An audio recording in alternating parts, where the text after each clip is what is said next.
Mayor, the meeting is live on Zoom and this meeting is being recorded. Great, thank you everybody. And welcome back everyone.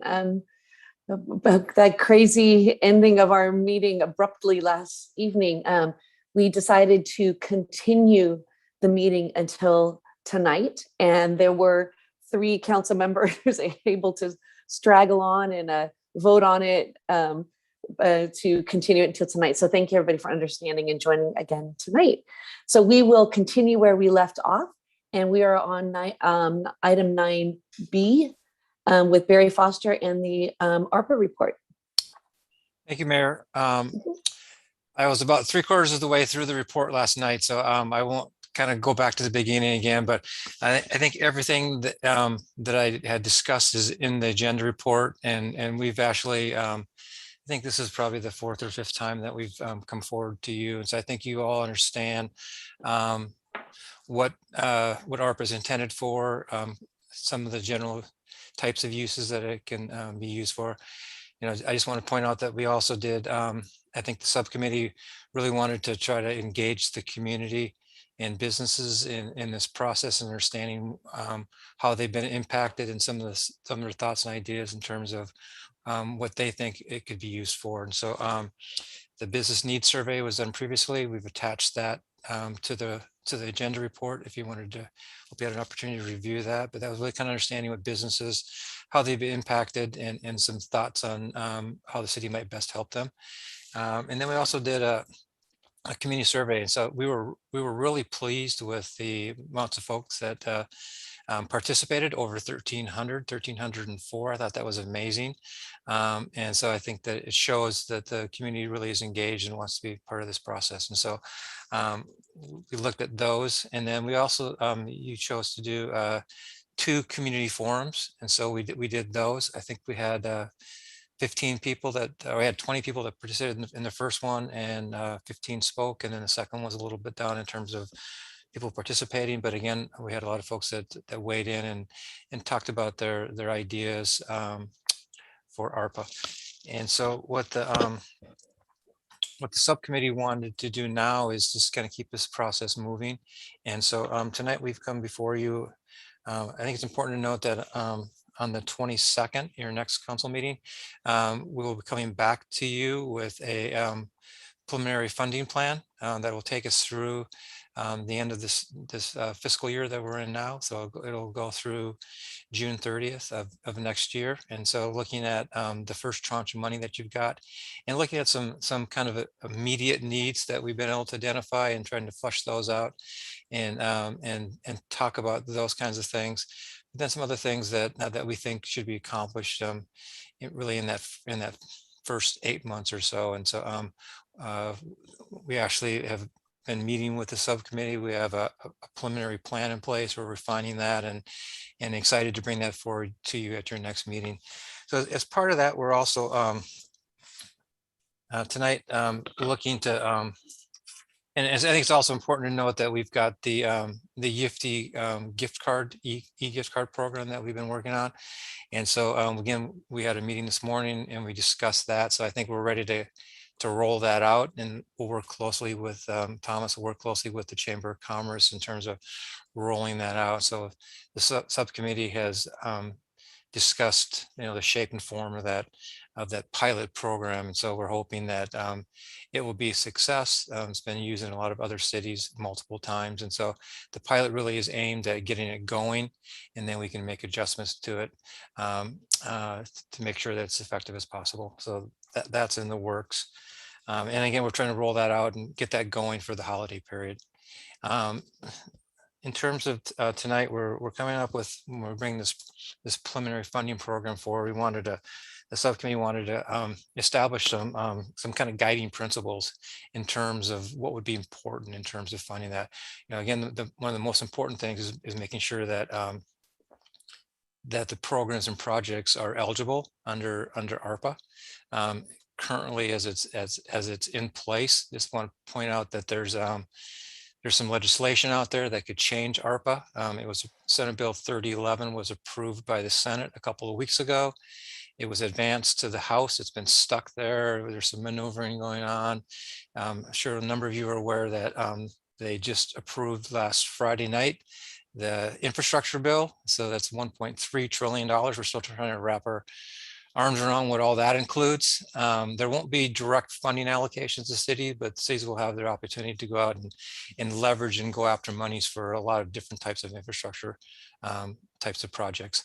What was approved by the Senate and is now going before the House, it will really, it's called the ARPA Flexibility Act.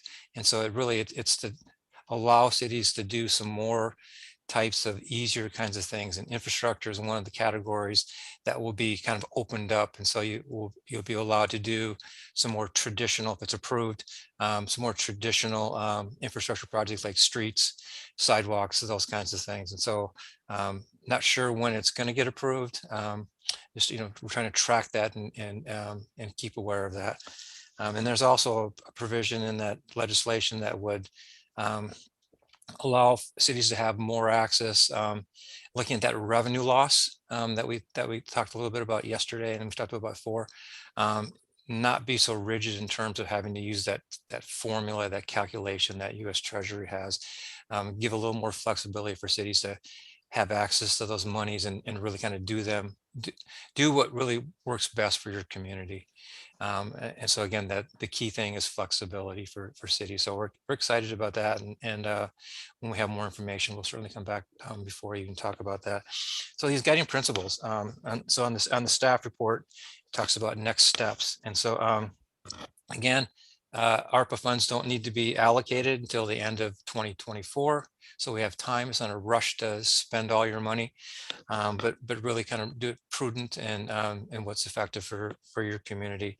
And the money doesn't have to be spent until the end of 2026. And so I think it's important to understand that there's some things that you can push off and do things later. These are also one-time monies, so you want to make sure that whatever you're putting your money towards is not going to create something that needs to be funded long-term. And you have to come up with other sources of funds to help staff it or whatever else. And then also looking at, are there other monies available, grants and whatever else to fund things, so that you're keeping these for what really kind of these one-time things that you might not have any other funding sources for. So with that in mind, there's some bullets or some principles on the bottom of that. So number one is to ensure that the city will have resources to continue to provide high quality service by replacing the city's general revenue losses. And so the amount that we have that Tracy's calculated and we've looked at for revenue loss for 2020 is 880,000 and some change.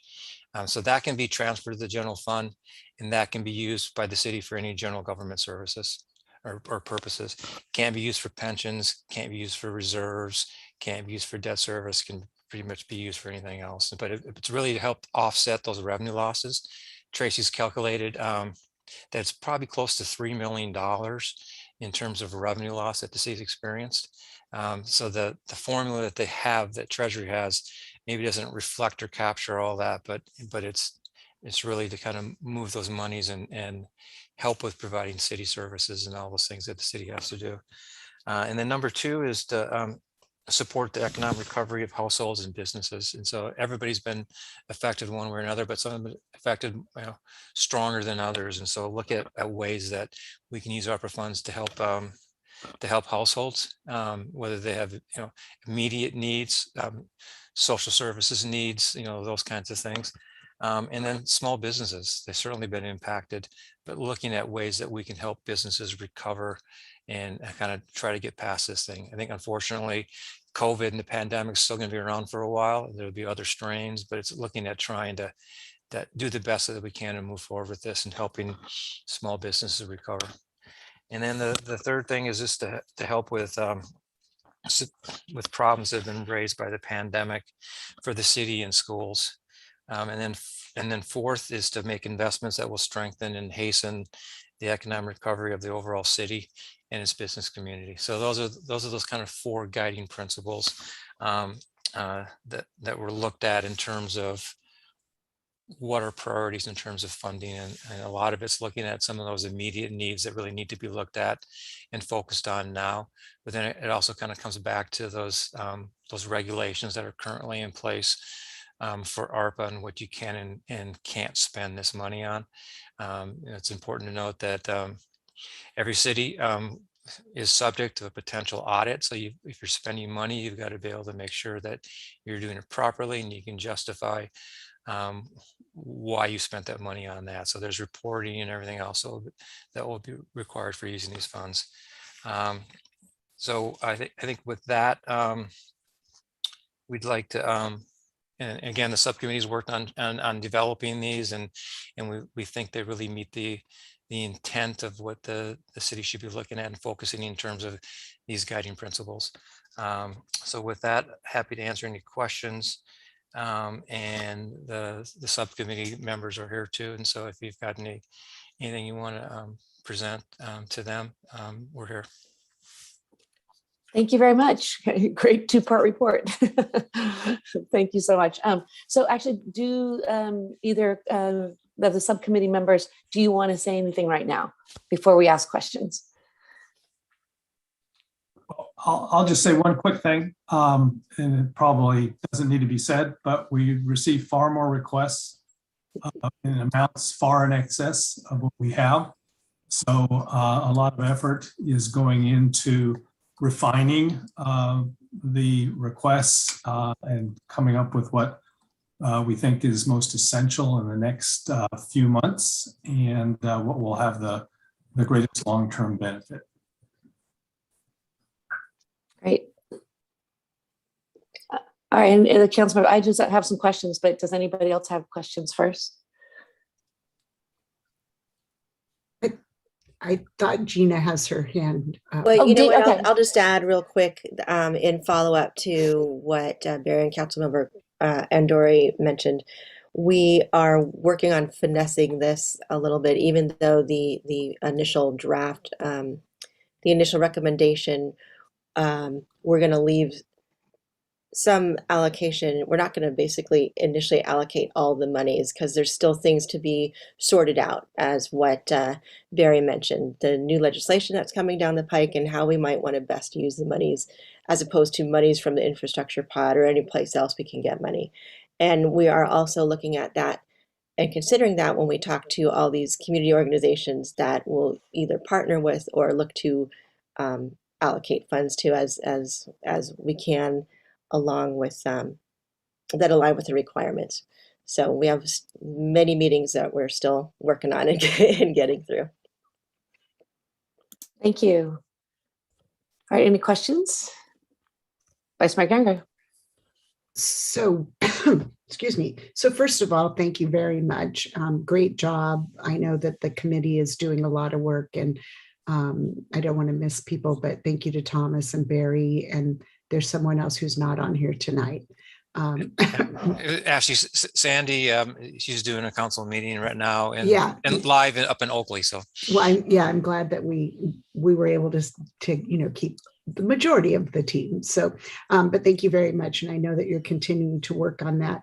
So, just a couple of questions. One, have we asked the mayor, or have we sent letters, or does it make sense to advocate to Congressman DeSaulnier on SB 3011? I mean, I understand that he's on, it would be sort of encouraging the choir, if you will, but is anybody doing that? Are we advocating at all for movement? I haven't heard of anything. Or should we, Thomas or Barry? Or right. Yeah, my sense is I think it's going to get passed. It's just a matter of when. We actually our group reached out to a staff member for Senator Padilla, who is one of the co-authors of the legislation, and so he said it's just kind of stuck with some of the maneuvering and politicking that's going on. They have lots of bills that are trying to get through, and they think it's just a matter of time. So, and my understanding is it is out of the Senate and is in the House, right? Okay. It was considered and approved unanimously by the Senate in the first Yeah. day, and then it's been stuck with the House. The infrastructure bill was stuck with the House for 3 months. Okay. And while we're, I know I listened briefly and have had a couple of other people talk about not rushing, and then people talking about or asking us to get money or get assistance out.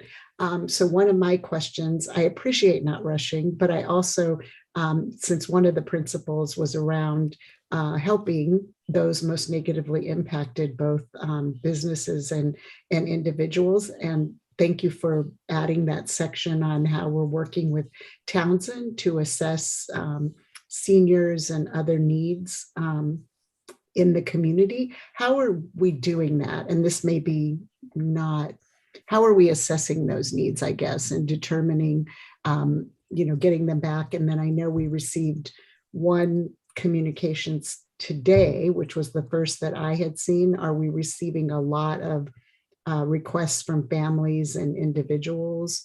And how are we sort of addressing that in the short term while we're doing the analysis? I'll tackle that a little bit, and then I can hopefully Gina and Carl can add on too. But I think what we're seeing in a lot of communities that we're working with, and we're doing this in 14 cities, is really to try to utilize those nonprofits that are already doing work in your community, and so they've already have the established networks, and they really have a better sense of who's really at need in your community. So I'm not aware the city's getting a groundswell of people emailing in or calling, but it's reaching out to those nonprofits that are active in your community and trying to really gauge from them and what are those immediate needs, what types and those kinds of things. And so I think that we talked about it for quite a while this morning when we had our meeting, and Carl and Gina can weigh in too, but I know they're reaching out to a number of their sources and trying to really talk about those social service needs that you've got in your community. And so what we're doing is putting a kind of a budget number into the funding plan, but then flushing out what those specific needs really are. It could be Meals on Wheels, it could be seniors, it could be a variety of food programs, or a variety of things. But I'm going to let the two council members weigh in too. Yeah, Councilmember Geringer, we've considered this in the challenge is basically access to how to get to these people. It's right, is assessing who these people are and how to get funding to them. So we are calling on our partners. We'll be meeting with the Lafayette Community Foundation and making use of their network and how we can access that, or even just mechanisms that they maybe can recommend to us. But otherwise, Townsend has been helping, and I know Narup has been in contact with the county, because that's ideally where we will be sending people, because that's where a lot of the resources are. And Townsend will be helping with putting together an information page that we will be able to post and refer individuals to. And in the meantime, on a little bit broader level, we'll look at how we can get resources out to in a more community-based level that are already serving the local residents. Yes, Sandy from our team, she was the community economic development for Walnut Creek for a long time. So she actually had a great contact with the county, and so Narup has been in communication with her. So I think we could get ahead of the curve a little bit there and figure out again how to access that information about who in the community really is of a need of these types of services. Yeah. Great, thank you. And I appreciate that. And the nonprofits are the trusted messengers and have the sort of contact to folks requiring services. And so on the rush, don't rush. I trust that as we get communications such as we got today, that we're shooting those right over to either our supervisor or others at the county, and happy to circle back with Narup offline. But thank you. I may have more questions later, but that was it for now. Thank you. Great. Councilmember Kwok. Thank you for the report. I had a question on the paragraph that talked about the city's reduction of revenue. over a course of 4 points in time. I think it was 2020 through 2023. There's a number of $880,000 in there for the first 2020 period, and then a mention of 2.9 million.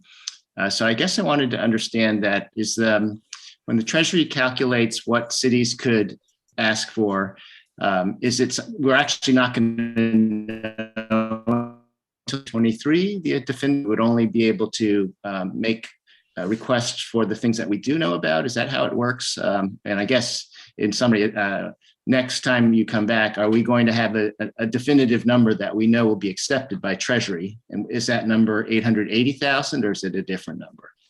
You never really know if they will accept your number until they audit you. And so there'll be a compliance report that will be due by Lafayette as a small city the end of April. So that will be that first one. And so it's not Treasury that calculates it, it's the city. And so we worked with Tracy. And so it's a little bit different in terms of their methodology to calculate those revenues. They're using all revenues in there. So they're putting in, so it's TOT revenue, it's sales tax, it's property tax, it's business license, how business license, it's parking fees, all those kinds of things in there. So, but again, go ahead. I just wanted to clarify because I did the calculation. It's not, the difference is that they're not using just general fund revenue, as Barry was saying, all the things that we think of as general fund. They use literally all revenues that come into the city, even those restricted funds like gas taxes, like assessment district funds, like anything. And so they thought that it would be easier just to use your audited figures, but they're not looking just at general fund numbers. So for us, when a lot of those things were, if you're looking at an assessment district, the number's the number. It's not affected by COVID, for example. So that's where the difference comes in. And yes, you can't really reserve more for the city based on that calculation than what eventually you will be able to show as a true loss based on that formula.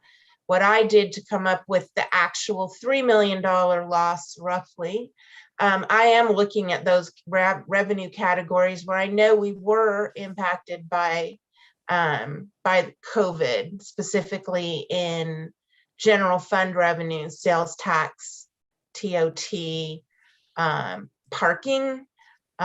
Those were three major ones. So it's a little confusing. So the answer is if you can't reserve more for the city than what you can actually prove at the end of the day if you get audited.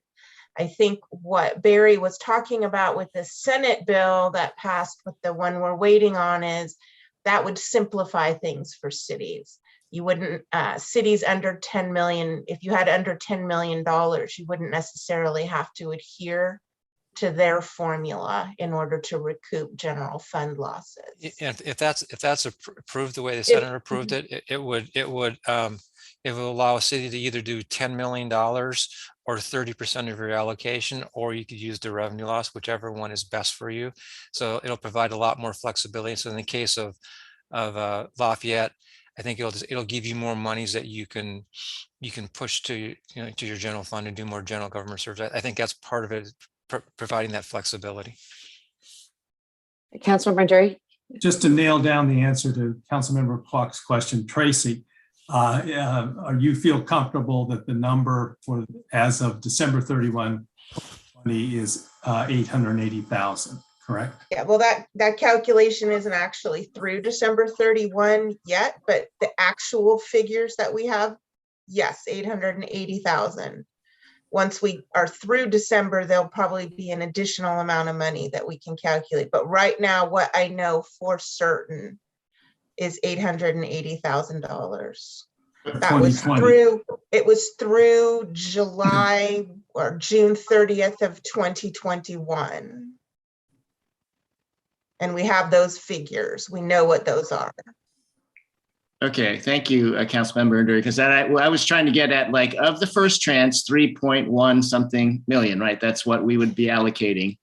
What number definitively does the city feel comfortable with? And I'm looking just for an order of magnitude of revenue loss. Is it 900,000, 3 million, 10 million? You know, 880 is what I feel confident in under Okay, this legislation. Yes. Under Okay. current regulations. Understood. If that other one passed, it might go to 10 million. You could take it all, right? But I just want to know, what's the safe number 2 weeks from now out of the 3.1?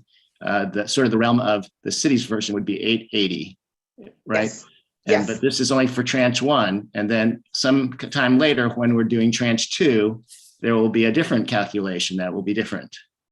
Yes. Right. Okay. Thank you. Perfect.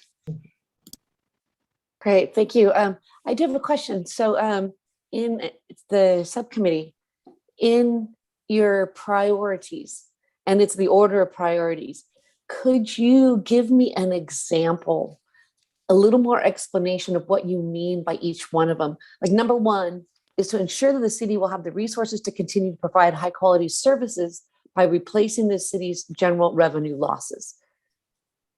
So that one seems to be take 880K. Yeah, so that's the revenue loss. That comes That is off the top. Okay, great. That one was the most straightforward. So number 2, to support the economic recovery of households and small businesses. I understand households. How are you defining small versus large? Like, do we even have any large businesses in Lafayette that you are excluding? Yeah, Or are we including everybody? I think you can be including. I don't know you have any large businesses, but you know, there could be grant programs, there could be outdoor dining enhancements, whatever else. But I think those will be really targeted towards those small businesses. And I think those are the ones that have been damaged and harmed the most, probably by the pandemic. And that also refers to what we're trying to do in finding those access points and allocation points, which includes like the services that Townsend has been also working with us. So that's kind of that nature, programmatic, so to speak. Got it. So specific problem raised by pandemic for city and schools. Can you give me an example of what you mean by that? I'll give you, we need to improve the air filters in the community center so we can use those rooms, begin using them for community purposes. And so one of the items that most likely will appear on the list will be funding to upgrade the HVAC, particularly air filtration. And another one, Mayor, would be, and if you've already authorized this, but it would come back out of the ARPA funds, is the upgrades you're having to deal with all the Zoom meetings and everything else you're having, so the technology increases for all the public meetings. That's an eligible expense too. Thank you. And what are you envisioning for the schools? The schools, we are looking at the same thing. We obviously want the schools to use their funding that they receive, their federal funding, to the nth degree that they can. But if they had, we just kind of left that as if there was a ARPA compliant way that we can support them where they don't have funding in any other way. It's just an opening for that. There's a couple things that have been identified already, and so we're still trying to flesh those out. One would be a lunch program for elementary schools students that are in need, to make sure they've got the proper nutrition, and everything else has been done in a lot of different cities. Another one that's been identified is providing laptops when students are having to do some more things from home, and there's some folks, some kids that are in immediate need and don't have access to laptops, and so maybe there's a laptop program that's being envisioned too. Okay, great. And then the last one, make investments, hasten economic recovery of city and businesses. So that could be one of the things that the subcommittee has looked at, and we've had a request for, is to assist the Chamber of Commerce in terms of helping them. They've had revenue losses, but targeting, and the subcommittee has been really looking at ways that not only can we help fund them with ARPA, but then what's the city getting in return for that? So it could be helping market recovery for businesses, helping market the downtown, economic development type of things. And so that could be one example where you're helping using the chamber for that kind of thing. Yeah, and I'll just add on there, or marketing consultants who can actually help us to encompass all the businesses across town. Some broader marketing for Lafayette. Yeah, we talked about it more this morning even too, is talking about kind of maybe revamping the city's website in terms of economic development and using ARPA funds for that too. Not only helps the business community in promoting what they do, but then it has a rippling effect to help the city with sales tax revenue and other kinds of things, but just really helping stimulate in those your local business recover. Awesome. So the one thing that I didn't hear, and I know it came back in the community survey, was a lot of the public safety improvements. Does that fall into any of these 4, or what's the thought? Currently, ARPA is pretty restricted in what you can use monies for public safety. The CARES Act, which came before ARPA, provided a lot more flexibility where a lot of cities chose to fund police officers with that, for example. ARPA tightened those up. I'm not aware of anything in the new legislation that would help with that. To have for public safety for police officers, you've got to show that 51% or more of their time is dealing with COVID and the pandemic. It's a little bit harder to do that. I think it was more of all the public safety improvements around the schools, traffic and sidewalks and that kind of stuff. Well, I know schools, a big part of what they got their ARPA funds for is for public safety. Oh, can you tell me about that? I don't know a lot about it, but I know that I saw some things online about that to help with public safety, but they have their own allocation from that. And that would extend to public safety on lands that aren't school lands, like they're public lands. I think it's in and around schools. Okay. All right. Thank you. Those were my questions. All right. Does anybody else have any more questions? All right, let's go to public comment.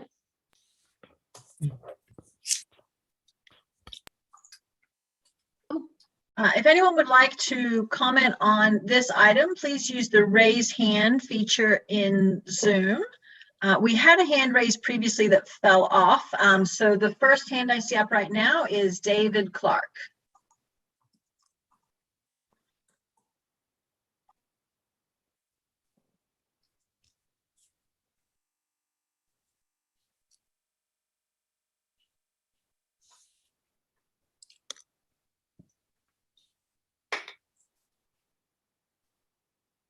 This will be brief. I cede my time to Grace Dixon, who I think is right behind me.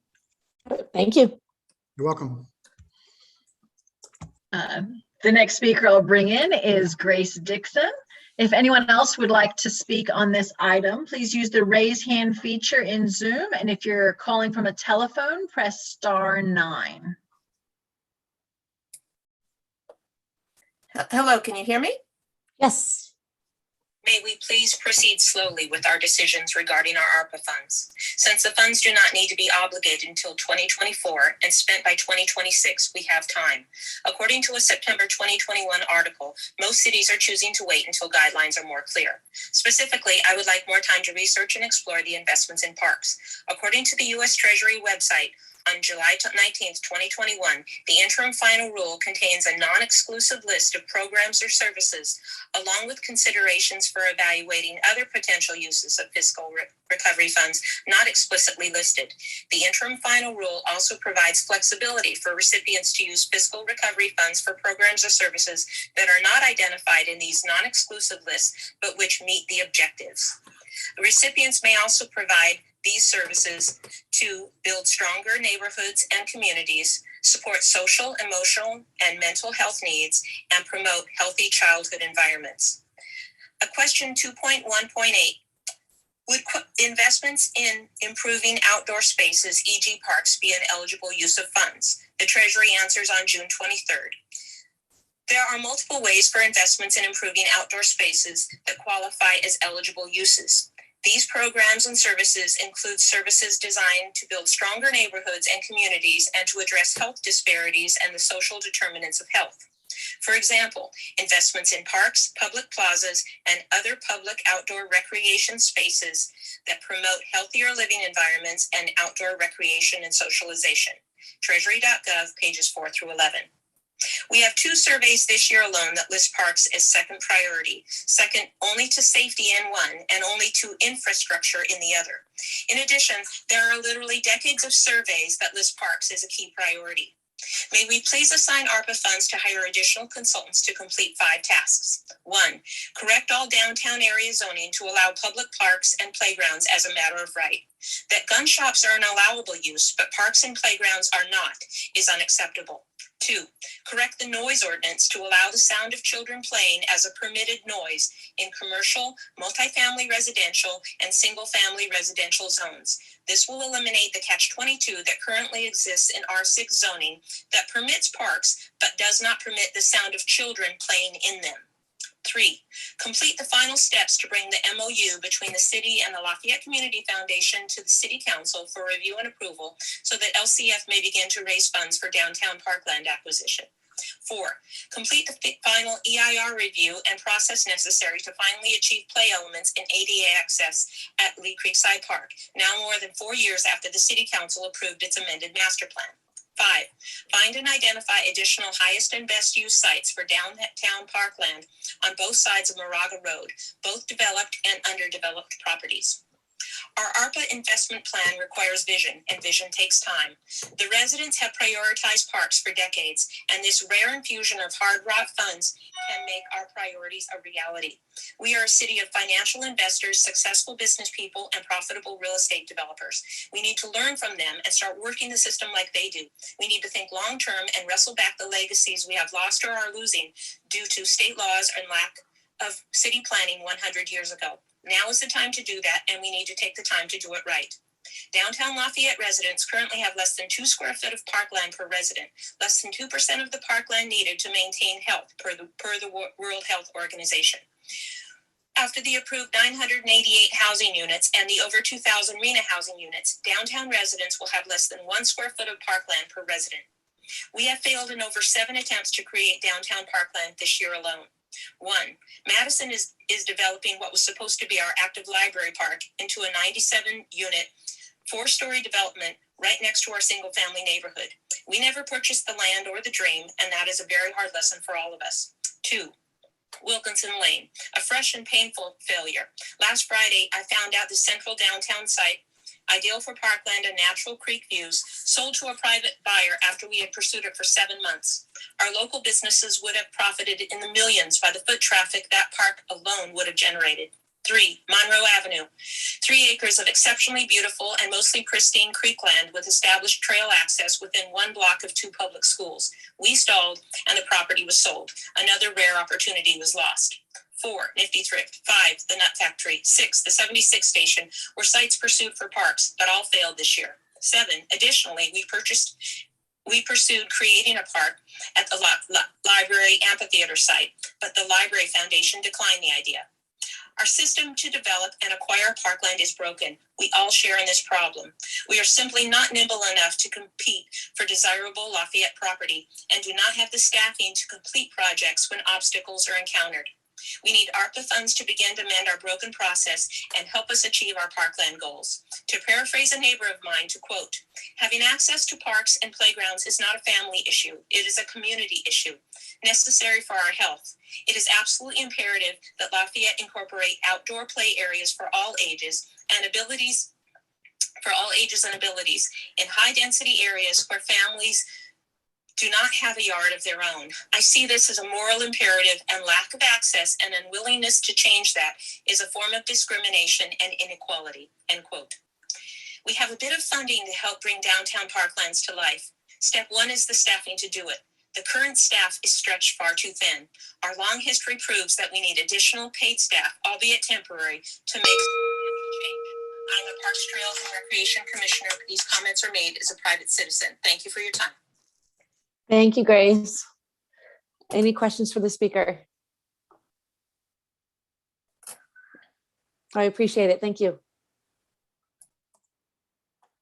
If anyone else would like to speak on this item, please use the raise hand feature now. There are no additional hands raised. All right, great. Thank you. All right, everybody. I'm not sure what we can discuss and direct. Does anybody have any changes that they would like to this document? Vice Mayor Geringer?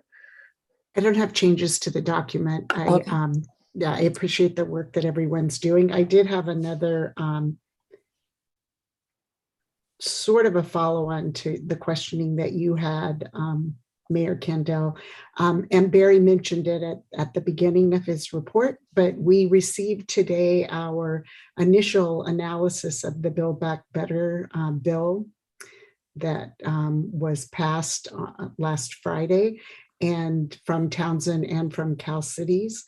And Barry mentioned that your team is looking at what grants might be available or what we might be eligible for, recognizing that we'll have to apply for it because there doesn't appear to be money that's coming down. But I guess my question is, between now and the 22nd, will there be some additional analysis so that we can meet the goal that you laid out in the staff report about getting all other funds kind of first? I mean, ones we know about now, state and federal dollars, to address some of our needs. And I know in Townsend's report that there's 11 billion to the state estimated on transportation safety, so including programs to reduce crashes and fatalities. So will we all be working together to come back with some initial analysis of that as you come back with recommendations?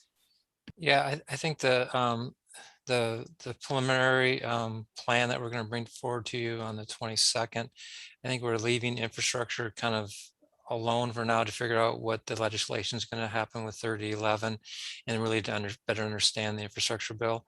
We're really looking at more of those immediate needs. And so looking at, and again, I think that as Councilmember Dawson talked about, the way it sits now is probably not coming forward with recommendations from the subcommittee for all of the first tranche. So there'll be some monies left there for reserve, but then you've got the whole second tranche too. And so again, I think it's really kind of looking at kind of pushing some of those infrastructure needs off until hopefully we get some flexibility with the ARPA in terms of the legislative changes that will broaden, so you can do more than just water and sewer and broadband.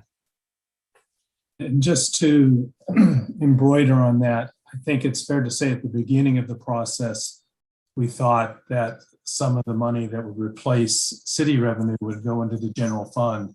And we as the ARPA committee would recommend that be used for economic recovery purposes. Where we are now, given the timing, is that we're most likely we will end up recommending for the 22nd that 880 go into the general fund. In that meeting in December, Tracy will be bringing in the revised budget. We'll also have the report from the management consultants who've been looking at city staff. So this partly responds to Grace Dixon's comment. We'll know more then what our fiscal needs are for the city.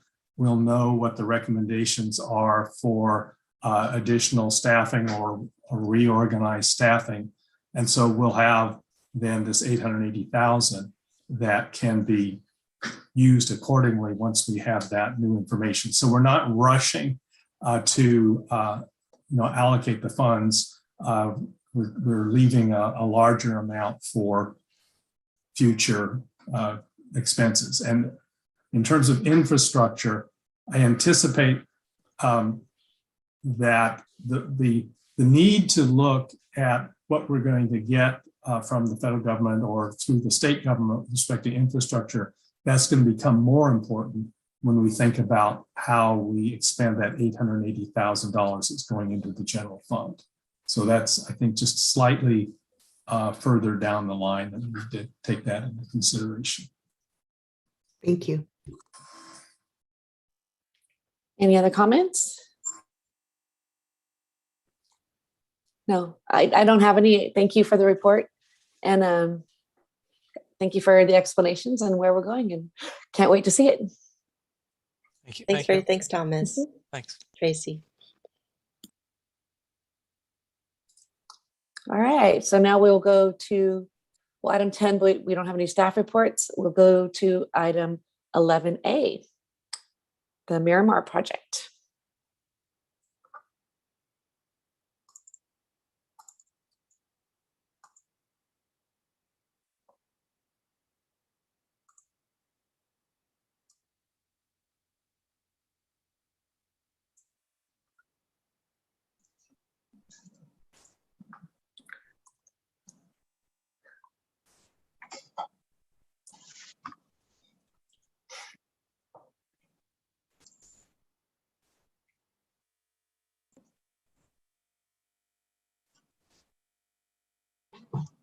Can you see my presentation? Yes, we can. Thank you. Thanks. Good evening, counselors. Nancy Tran, Planning Department staff. The item before you is a change of conditions request to the entitled project at 3470 and 3762 Mount Diablo Boulevard, near the intersection of Mount Diablo and First Street. Final action was taken by council on January 25th of this year to demolish the existing office development known as Corporate Terrace to construct a mixed-use development with residential units and commercial office. The project sponsor is currently seeking to revise the commercial portion of Lot 3 to accommodate a single tenant, John Muir Health.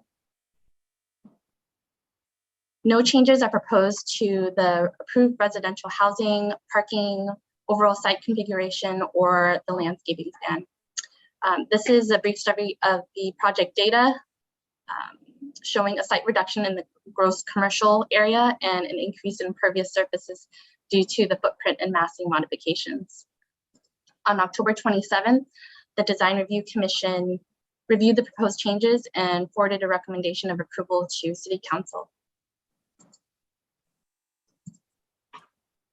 Here are renderings comparing the previously approved and the currently proposed project.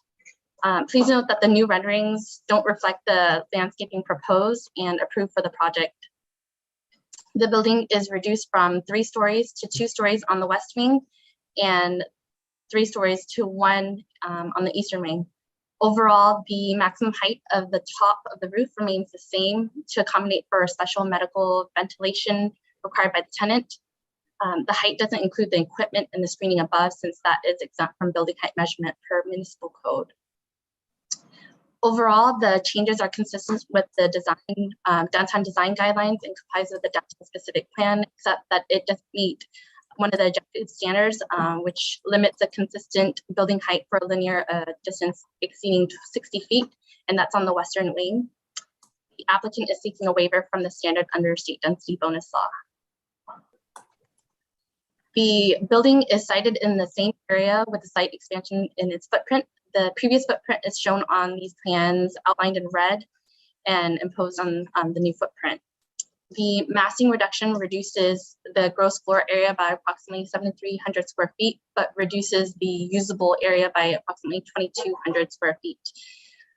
The massing reduction also enlarges the open space above the commercial building and improves visibility and access to the residential promenade behind.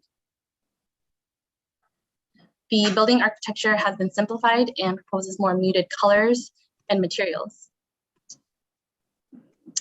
No public comments were received when the project was heard by or was seen by the Design Review Commission, but since publication of the staff report to council, staff did receive one comment from Irene Jorgensen concerned with the overall height of the entire development, and this was forwarded to the council yesterday afternoon or morning. Although the proposed changes will reduce the gross commercial area on site, it will allow for the existing tenant, John Muir Health, to expand and continue its long-term presence in Lafayette. Staff recommends the council conduct the public hearing, review the project, and approve the design changes, and grant a height waiver from the downtown specific objective standards, and a minor edit to resolution page 14, which Councillor Wei Tai Kwok caught, which incorrectly notes the year 2020 instead of 2021. This concludes my presentation, and I'm available for questions. Thank you. So this is a public hearing. Do we hear from the applicant? Okay. Do we have any questions for staff before the applicant report? I do have one. You mentioned something that there's an exemption for height for medical equipment or something that falls outside of our purview. So what did that mean? So per municipal code, we don't measure any equipment like appurtenant to the building. So that's not included in the measurement on the elevations. I don't understand what you mean by that. Sorry. So medical equipment. So let me pull up the section 6.513 of the zoning code. Heights of structures such as chimney stacks, fire towers, radio towers, elevators, and penthouses, or anything that's mechanical appurtenance attached to the building aren't counted towards the height limited. Got it. Okay. It has nothing to do with the medical part of this. No. Councilman Nancy, my understanding when we discussed this yesterday was, yes, that John Muir requires a higher than ordinary surround for its HVAC. So that's why it's taller than the ordinary HVAC surround that you would see on any other building in Lafayette. Yes. Okay, that's where the medical comes in. Got it. Thank you. Got it now. Any other questions? Councilmember Kwok. Yeah, Nancy, when you talked about the renderings, you were pointing at the new rendering on the right-hand side of the drawing of the new building, and you said that the rendering did not include, and then there was a little glitch, so I didn't actually hear what you said. The new rendering doesn't include the landscaping that they're proposed and approved for in the previous plans. So that means that the package we got that's posted and the landscaping that we see on the front sidewalk and so forth, that is not the final landscaping plan? Correct. Okay, but will we see that later, or it's? That was actually previously approved by council in January. January, okay, so it's a January landscape plan. Yes. All right. I do plan to ask about that once the applicant has had a chance to speak, because I do have questions about the law. Okay, thanks for clarifying. All right, any other questions? No, so now we will go on to the applicant. Thank you. Yes, I'd like to concede my time to Perry Herrera of Miramar Capital. Thank you. Hi there, Mayor Kendall and members of council. For some reason, I can't get my video to work now. I'm not going to reiterate Nancy's presentation. It was excellent and covered all the details.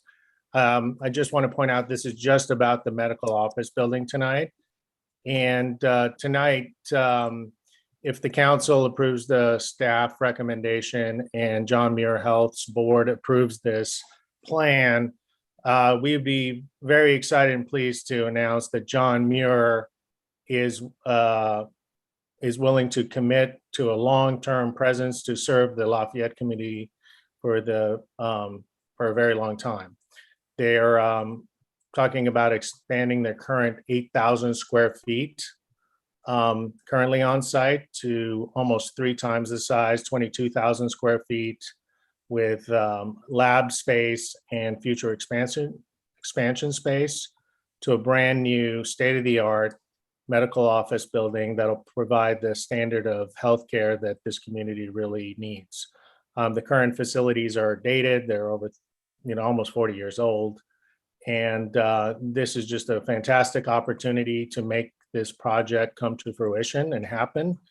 To provide the 38 affordable housing units to adults with developmental disabilities. And without John Muir, I don't know if this project would have a harder time becoming feasible. So we look forward to your favorable review. And I'm going to pass this on to Michael Minaldo, who's the Vice President of Real Estate and Development for John Muir. One other thing I kind of neglected to mention, the original application, and Nancy mentioned this, I want to reiterate this. The current one is only 2,200 square feet less in usable square feet than before, because we had some inefficient circulation. That was a speculative design that really wasn't tailored to anyone. This is a very specifically designed tailored building just for John Muir to provide their, the services they provide. Thanks. Okay, thank you. Thanks, Barry. Thank you, Mayor and council members, for hearing our application tonight. John Muir has been in Lafayette since 2003, and we're looking forward to an opportunity to continue and expand that presence going forward. A couple of things I want to clarify. We are going to expand when we first open up is the plan and use the ground floor. We will probably sublease the second floor until we're ready to grow into it. But this gives us an opportunity to grow over time with the needs of the community. I'm going to turn it over to Rob Matthew from KMD Architects, who's been working with Miramar and Mike, their architect, to redevelop the project to be more efficient and meet our needs going forward. And with that, I'll introduce Rob. Thank you. Thank you, Michael, and thanks to all of you. I might ask if we could have Tom Turkington, given the ability to show slides. I'm a little challenged technically tonight. So this is just a reminder of where the site is, the entire site, and then the area down at the bottom there of the along Mount Diablo Boulevard. Basically, what we've tried to do is to accommodate the needs of the very specific needs of John Muir Health for their practices of primary care and specialty care and lab. In doing this, we wanted to both emphasize their entry and also to differentiate it from what we feel is a strong entry from the street for the public. And then to build a much more active kind of plaza area on the second level. In doing this, we felt it would create a stronger connection between Mount Diablo Boulevard and the housing area behind, and that area would become really infused with activity, both by the residents and visitors, and also by staff from the upper level here. And so you can see the nature of that connection, the relationship being at the same level, so there's no longer a grade change challenged for accessibility between the lane and this, and then looking back towards Mount Diablo Boulevard. So with that, happy to take any questions. Great, thank you. Do we have any questions from the council members? Actually, if you could shrink your view, then I can see them and get questions. All right, Vice Mayor Geringold. So, so first of all, thank you. Just hold on, I'm going back to my notes. So Michael, you're in listening to the design review, you're the property manager for John Muir. Now I lost where you are. Michael Minaldo. I'm part of John Muir, and I'm responsible for development projects. Okay, thank you.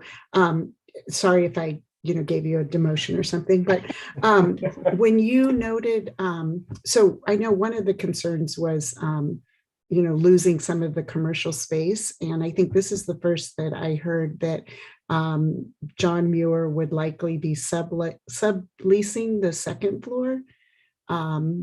Maybe I just missed it in the other presentations until you're ready to grow into it. And would that be to other John Muir healthcare providers, or to commercial or healthcare, or what would the plan for that be? We don't know yet. We will want to lease it to somebody that doesn't need to make a large investment, so we can do a shorter term lease and then expand into it as needed, rather than leaving it fallow in the interim. You know, with the changes in healthcare, especially with the pandemic, we've had an interesting change relative to video visits and telehealth, and we're not going to keep all our visits that way.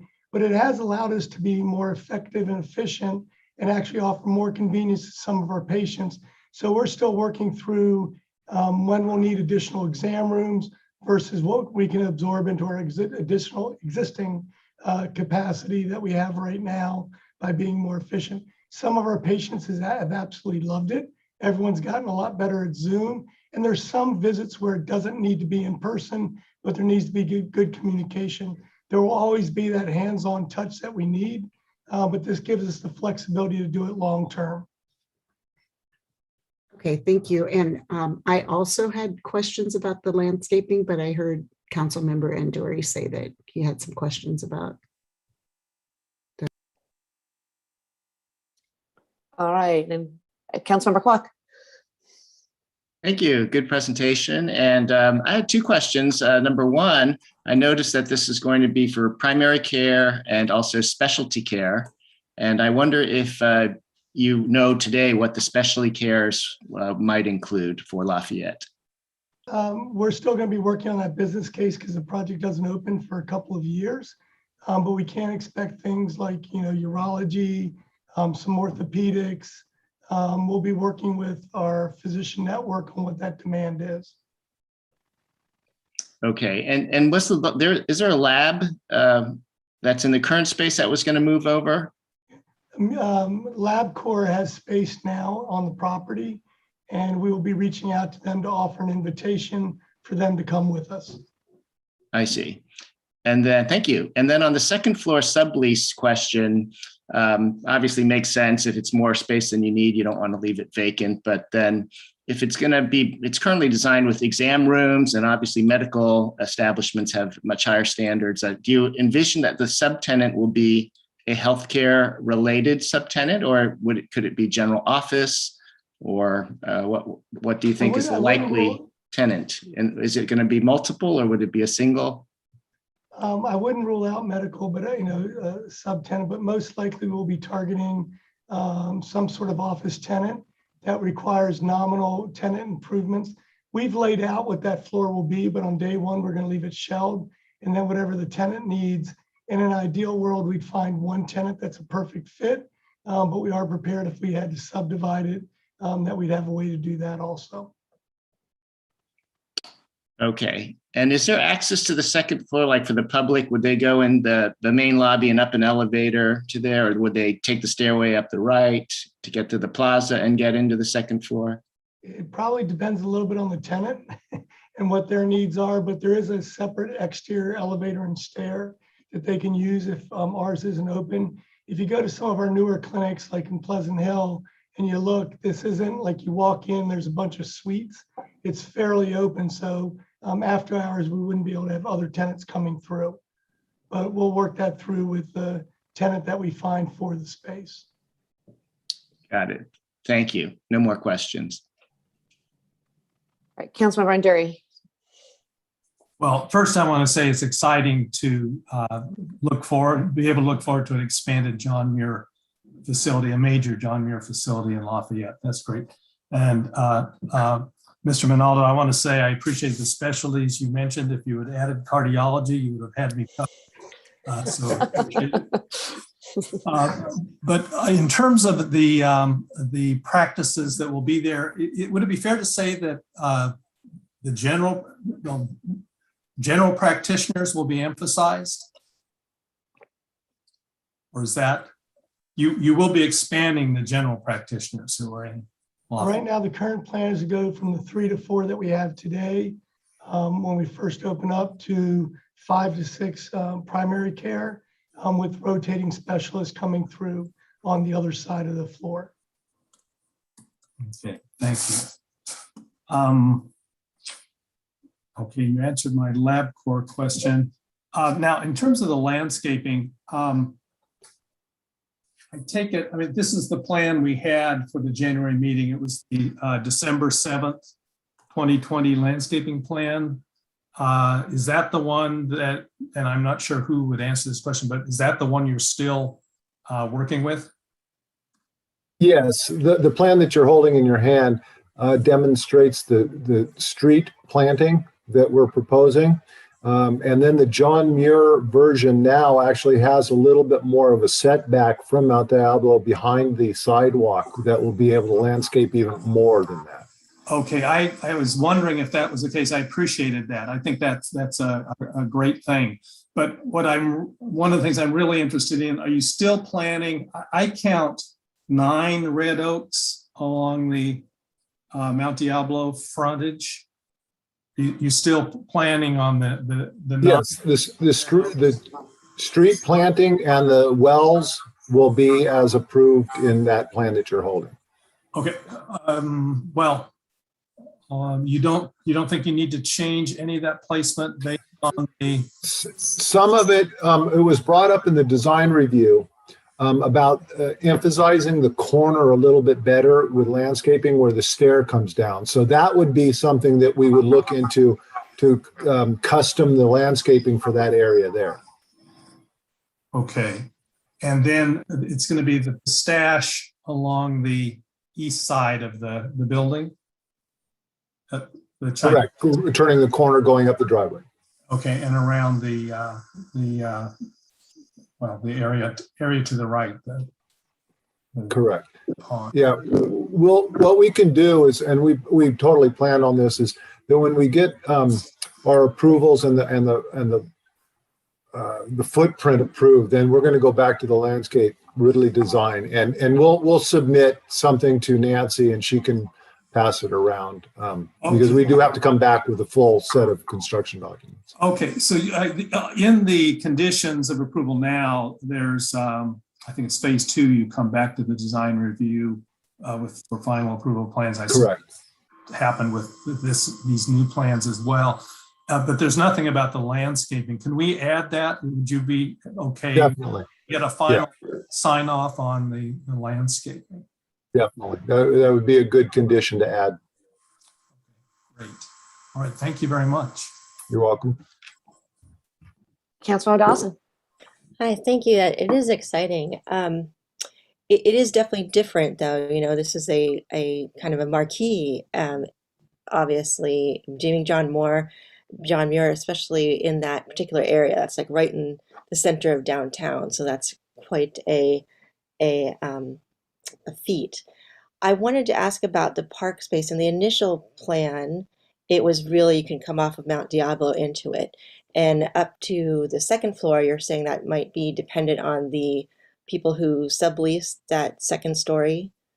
Okay, is it free access then? No, the access, when you compare the two plans, the access of the plaza now is the entire, what used to be the second and third level on the east side.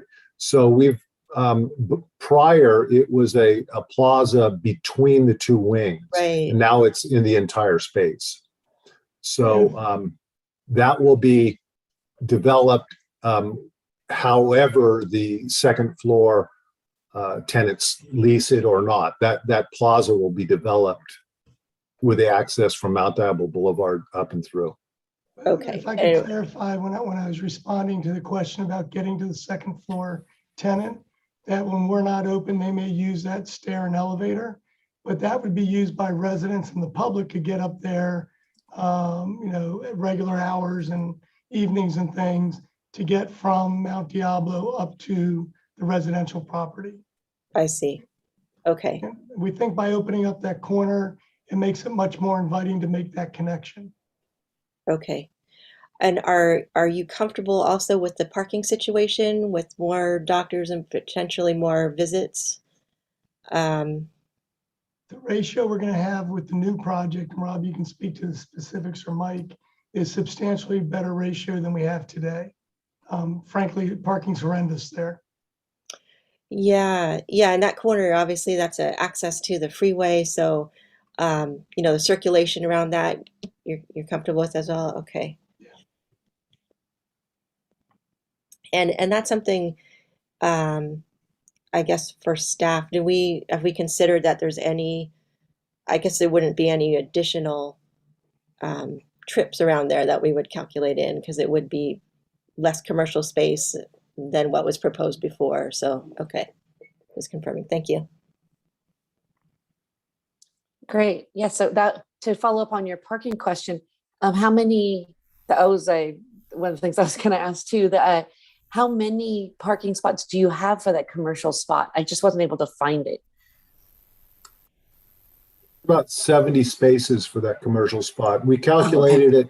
The city of Lafayette requires one per 333. I think it is what it is. So actually, and so what we'll do now is we've actually reduced the area, but we've kept the same parking. We are required less, but we kept the same. And where is that parking? Under the podium, directly adjacent. Yeah. Got it. So do you guys have a basement under the medical building? I can't remember from the first plan. I didn't think so, right? Because I know medical centers sometimes put a basement in for a big medical things. Can we put, I know it's the weird thing, but I was just looking at that staircase and it's supposed to be accessible to the public. Can we put a little sign that says, hey, this is public access? Because it doesn't look inviting to the public to me. It doesn't look like something you would think the public would have access to.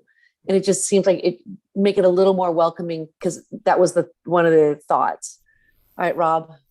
If I might, that elevator tower there has what right now is shown as just a block space, sort of a panel.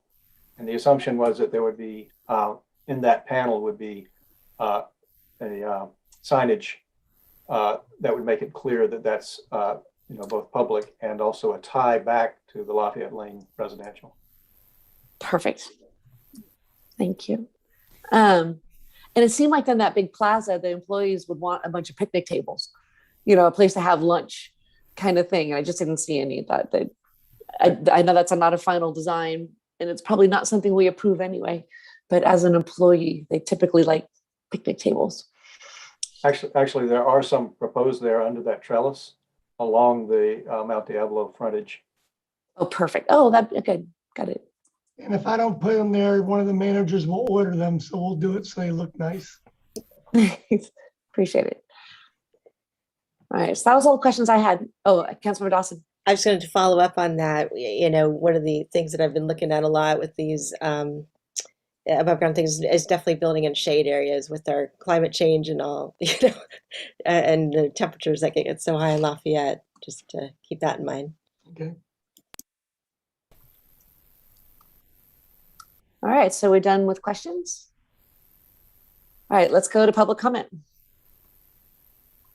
Mayor, if you don't mind, I'd just like to make an announcement to let folks who are maybe viewing on YouTube know that the Zoom link for Monday's meeting is not the same Zoom link to participate in the meeting tonight. Unfortunately, we couldn't reuse that information. So I'm just going to screen share really quickly the login information in case anyone is wanting to participate the Zoom call but didn't have the correct webinar ID and passcode.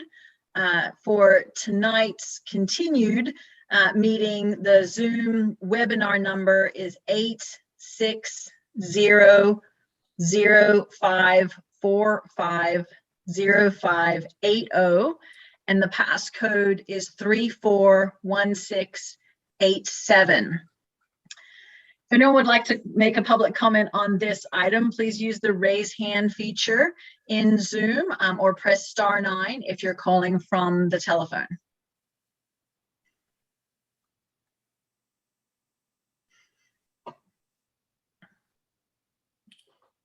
I currently don't see any hands raised, but if you don't mind just giving one extra minute to make sure no one else comes in that was not in the Zoom call, that would be appreciated for technical reasons.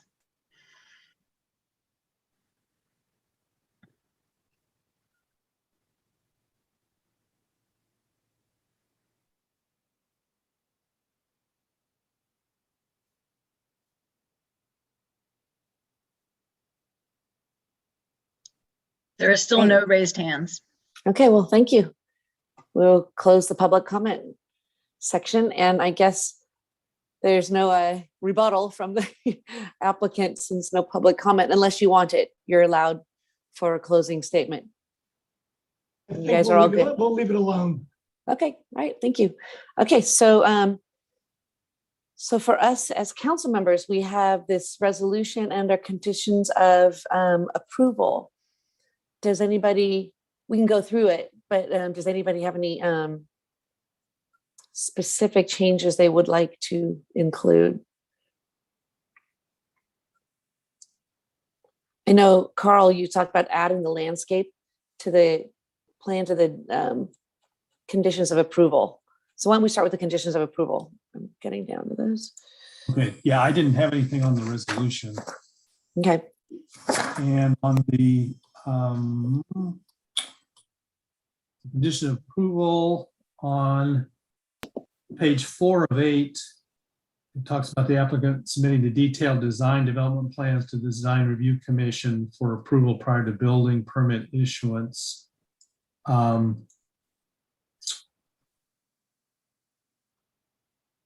Let's see. Art elements, building, roof forms, fenestration, building materials. Could we, and number 20 deals with the standard landscape maintenance agreement. Seems like it's in 19, right? What? You would add. Well, that would be one way to do it, detailed design development plans and landscape plan and final landscape plans. Mm-hmm. Would that work, Mike? Okay, all right. So add to number 19. So it's phase 2 design, development and landscape plans. Yeah, well, shall submit detailed design development plans and final landscape plans. Okay. Okay.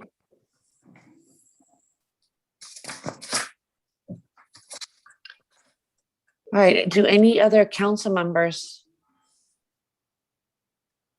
in the conditions of approval, did anybody have any comments? So much easier when we've already gone through this once.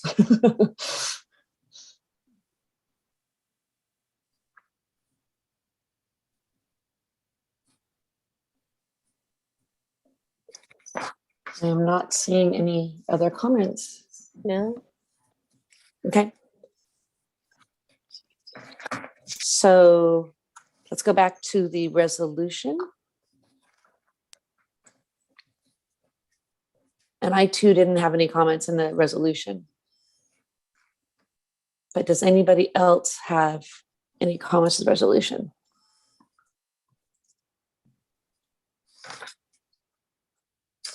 Except for there was a minor fix that Wei Tai said, right?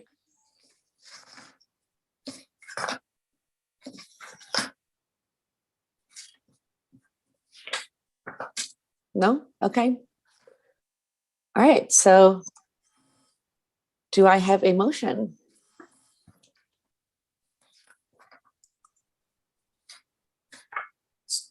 Oh, Was Councilmember Endry, were you or? no, I'm deferring to you. Oh, I was just trying to find the language. So Me too. yeah. So I move that we approve the design changes and grant a height waiver from the downtown specific plan objective design standards. And If I was you looking add at a Mala modification and yes. Adopting the revised resolution that's in the packet, I believe. Thank you. And adopting the revised resolution in the packet. Is that the revised resolution or is it revised? well, 2021, Well, we have- 40, it's a new resolution. It's 2021-44. Yes. Do you want to do the motion, Carl? No, I just added the last few words. Okay. Which is, and do we also, Mala, have to say the amended conditions of approval? That was my attempt with the revised resolution, but I think as amended, as discussed earlier, would be appropriate. I think there was Okay. just minor. Thank you. Do we have a second? I'll second. Okay. Okay. All right. I'll have a vote. Vice Mayor Geringer, Aye. Councilmember Andrew, Aye. Councilmember Dawson, Aye. Councilmember Kwok, Aye. and I'm also an aye. It is unanimous. Thank you, Very much. everybody who's Thank involved you. with this project. Very exciting. Good Yeah, luck. We're it excited is. too. It's going to be Very great. exciting. Thank you very much. Uh-huh. Thank Now you. I'll close this public hearing. All right, so now we go to the pulled consent item 8G.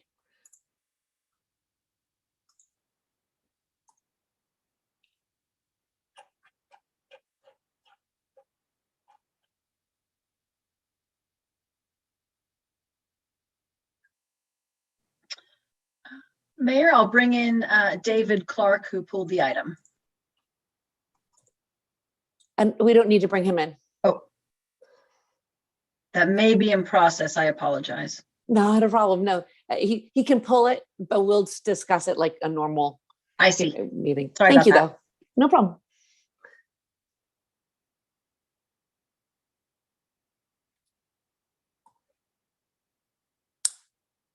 All right, Greg, are you presenting?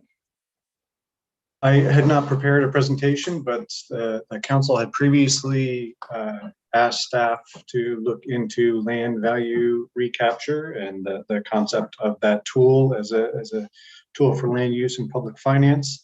We met with some firms that specialize in this, as well as an academic from San Diego State University who authored or was one of the authors of the paper that was included with the staff report.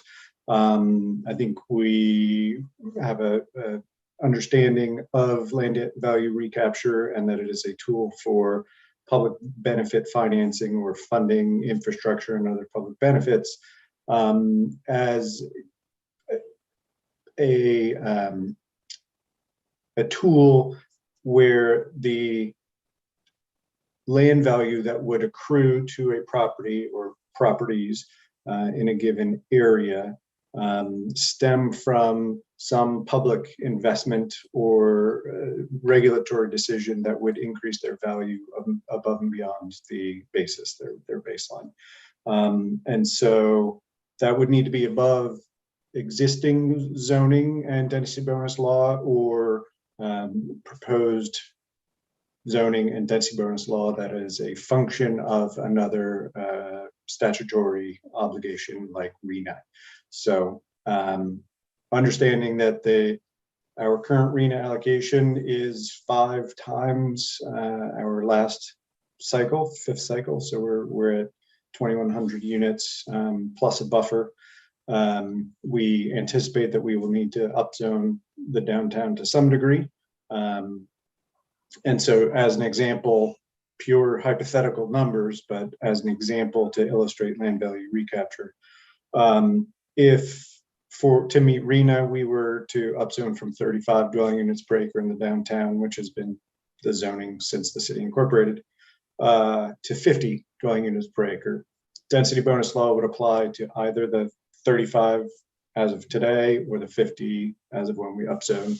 And so in order to make it a tool that would be used by builders, property owners, purely voluntary, the land value recapture would only apply to density that would be granted above and beyond the baseline zoning and density bonus. So given that those densities and heights that would necessarily go along with those would be considerable, we're not recommending that the city pursue land value recapture at this time.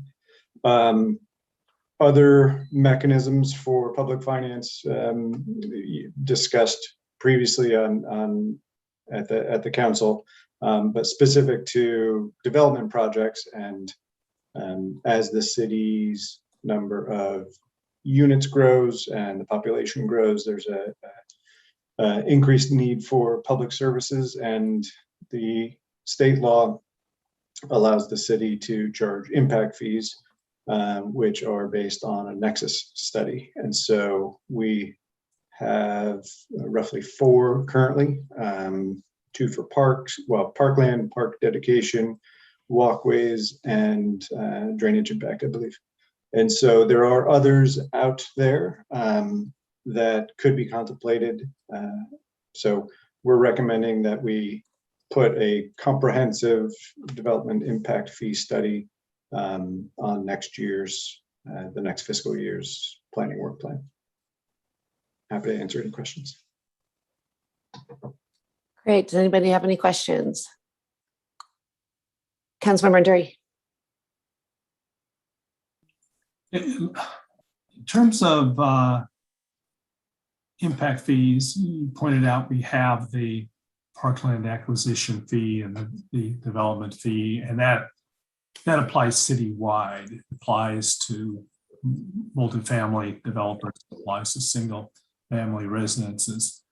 It was pointed out earlier in this meeting by Grace Dixon that we have very few parks in our downtown, and most likely that's the area that's going to be developed. Would it be feasible, and I'm not raising it for discussion of whether we're going to do it, I'm just asking if it's feasible, given our other park fees, to establish an impact fee for the Mount Diablo corridor to fund parks along the Mount Diablo corridor, given that there's going to be intensive, well, shouldn't say that, most likely maybe more intense development along the Mount Diablo corridor. And it is, I think we all agree, critical to add to the parkland there. Do you see that as something we could do if we wanted to do it? I don't know that that is something we could look at, is geographically distinguishing and presumably setting, 4 units that pay into that fund within the geography that those funds would only be used to serve that purpose within that geography. I'm not familiar with that being done on a other than a Melrose or some other kind of financing. Perhaps the city attorney might be aware, and if not, we can certainly look into it. No, I was just going to concur with Greg. My only comment was I don't think we could be able to charge them for both parkland impact fees, one for the city as a whole and one for just the Mount Diablo corridor, if that's what you were considering. So I think that would probably be problematic. It would be, probably wouldn't be justified in the study. Well, not to get into detail, I can think of a way to justify that. But anyway, appreciate that answer. Councilmember Dawson? I was going to say, but that is very intriguing, and I think that's what we should do. We should explore these things until we come up against a wall, because I think we have limited ways to really get fund help. Excuse me. First, augment what we want to do with parks in the city, but also in terms of affordable housing, ways to kind of raise money, so to speak, and helps not quite subsidize, but at least allow for that to happen. So will that be part of what your proposal is for studying impact fees? Okay. Yes. Okay. Thank you. Councilmember Kwok. Greg, in preparing the staff report today, and I know you and Narup had met with the previous specialist in this area, I believe, right? That was reported in a past meeting, the land value recapture specialist. Were there any others that you met in preparing today's report, or is your findings based on internal staff work, or was there additional people you met to come to the conclusions in the report? I think we had previously reported out that we had met with Cosmont companies from Southern California in the LA area. And then the professor and author of the paper attached to your staff report. So those were the two firms, and then just additional online research and internal discussions. Okay, the professor is the San Diego professor mentioned in the report title. Yes. Okay, thank you. Yeah, so Councilmember Anduri and I also met with Nico when he came. Interesting guy. And full disclosure, we're going to have lunch with him tomorrow because he mentioned some other really interesting things about our city. Just a really interesting, we want to pick his brain. Wonderful. See what else he's got in there. And so the whole land value recapture, I'm frustrated, that was unfortunate. But the way to explain it for people is that right now we have the only way that I see we might be able to take advantage of it is right now we're at 35 an acre. And if by chance we can fit our housing element and not change our zoning, because right now we get up to 52 units. And so because you get a 50% density bonus, we might at that point consider allowing an option. So developers would either go for the density bonus or they go for our deal, which would, instead of giving 50, maybe we give 60. And then that's how we grab some land value recapture out of them. But because the density bonus is so big now at 50%, you really have to up your zoning. And I'm not sure people are willing to go, or our community is willing to go that much higher. So if we did go up to 50, we'd be up to 75 and have to offer more than 75, right? And that gets into real tall buildings. So in a nutshell, that's what we learned from him. And it was unfortunate. Yeah.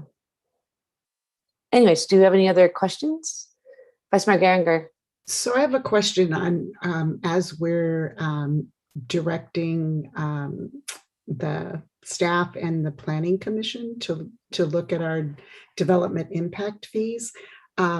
We don't currently, and I believe we've looked at it before, have a fire impact fees, and we, laying the groundwork for the discussion that Chief McAllister had around our needs going forward.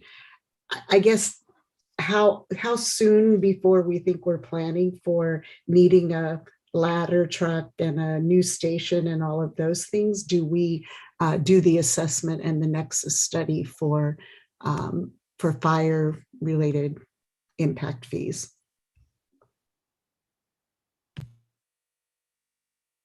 My understanding from Deputy Chief McAllister is that it's not an immediate need today, tomorrow, this year, but a medium term as the community continues to have 3- and 4-story buildings. And I don't want to try to put a date on that, but I think it behooves us to work with the fire district to gain an further understanding of their actual diagrammatic needs or site needs.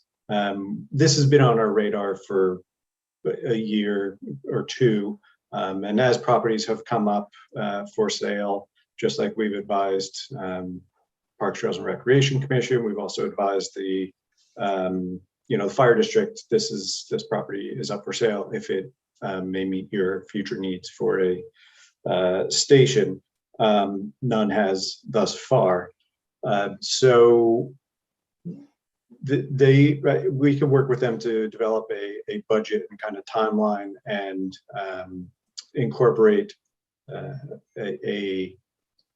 basically a station upgrade fee or facility fee, if that's appropriate under the city's fee study. It may need to be a function of the fire district and thus outside of our development fees, but we can certainly look at that and make it part of the study if appropriate.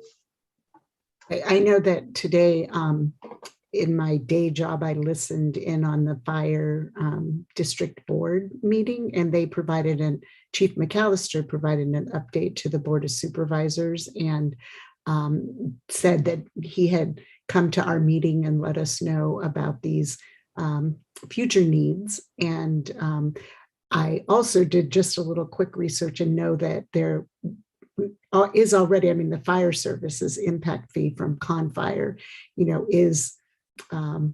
was increased a couple of years ago, so that we're paying into that already. But I think that it would be interesting to know what that timeline is. So thank you, Greg. And any other questions? All right, so the public comment.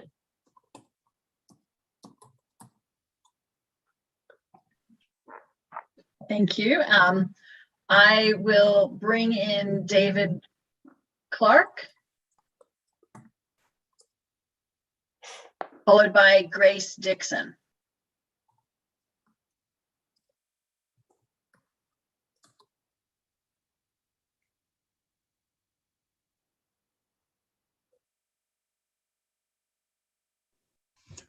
Thank you for that backlighting. Thank you for that report and the discussion. I pulled this, I had two comments to make, and I'll go ahead and make them. But one of them, I read the report, and this is somewhat along the lines of what Mayor Kandel just mentioned, but it occurred to me when I read the report that the buffer units with respect to the RETA requirement may not be technically required, and there may be some recapture potential there.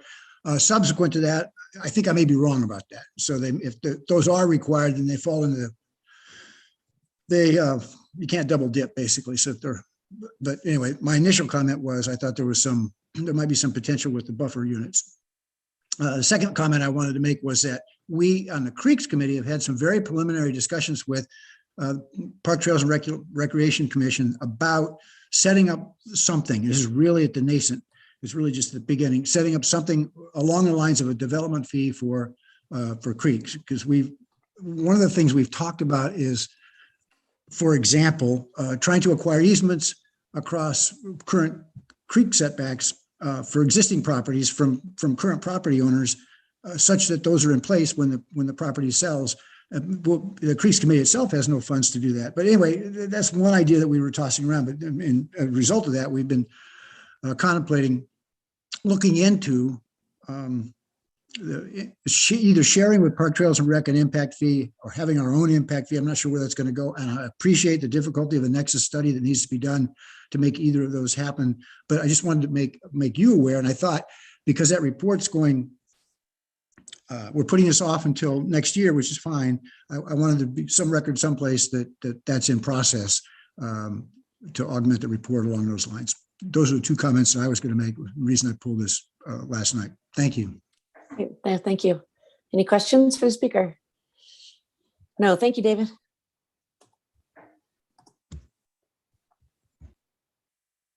The next speaker is Grace Dixon. And if anyone else would like to speak on this item, please use the raise hand feature in Zoom.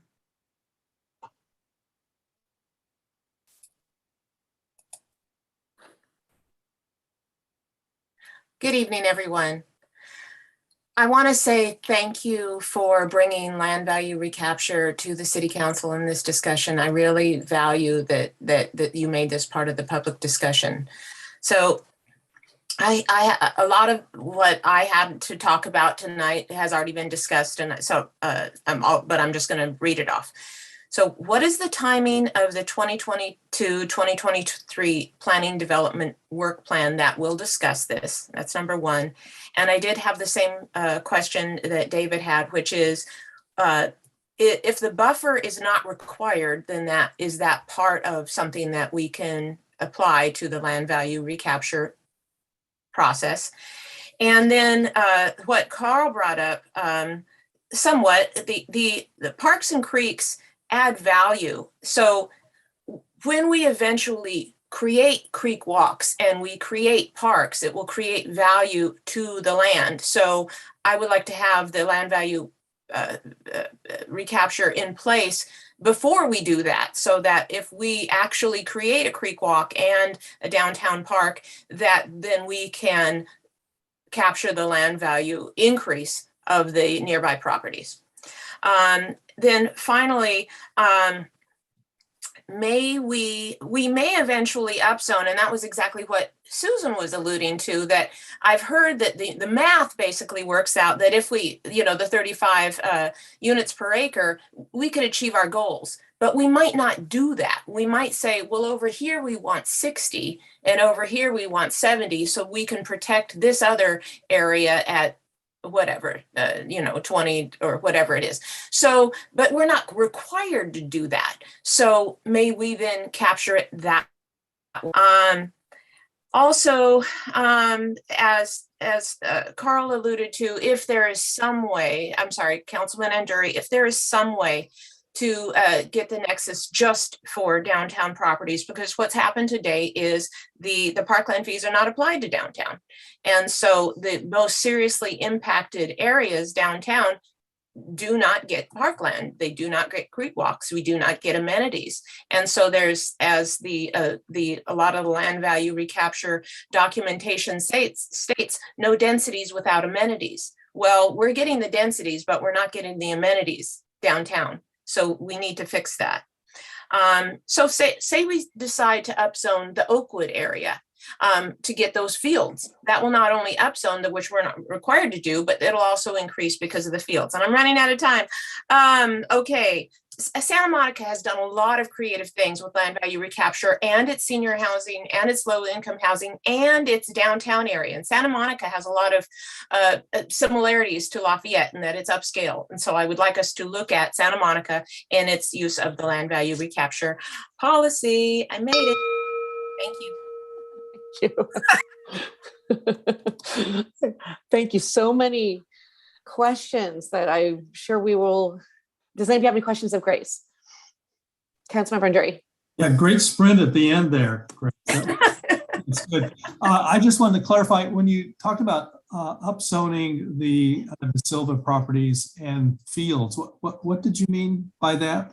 Okay. Housing, but absolutely. So we can achieve our goals if everything stays at 35.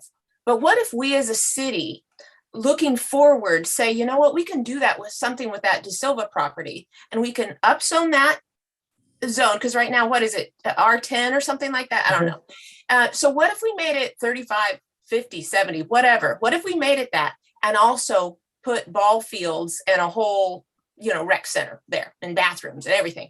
So that would become another very attractive place to live near, and the land value near there would increase. So if we made a public action, which we're not required to do, to upzone the De Silva property and to put fields there, we're not required to do that. But because of our public actions, the land value increases. So then we can therefore recapture that land value increase if we have the policy in place before we make those decisions. I understand that. I don't think that's how it works, unfortunately. But Mala can help us with that, because if we upzone it, then they get the density bonus. And so we can't get any land value capture unless it's more than the density bonus. Does that make sense? Well, I just don't know whether the density bonus is actually serving our low-income housing needs or our... but it's state law. Yeah. But I think we can do one or the other, isn't it? Maybe we wait till we get to the discussion. Right, we've got the discussion. Okay, yes, thank you. Okay. Any other questions?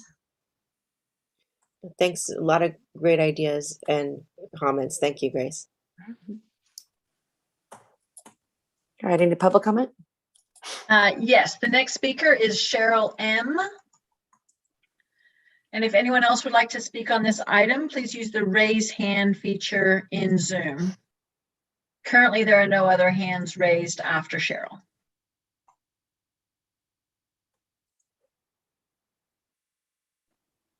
Can you hear me? Yes.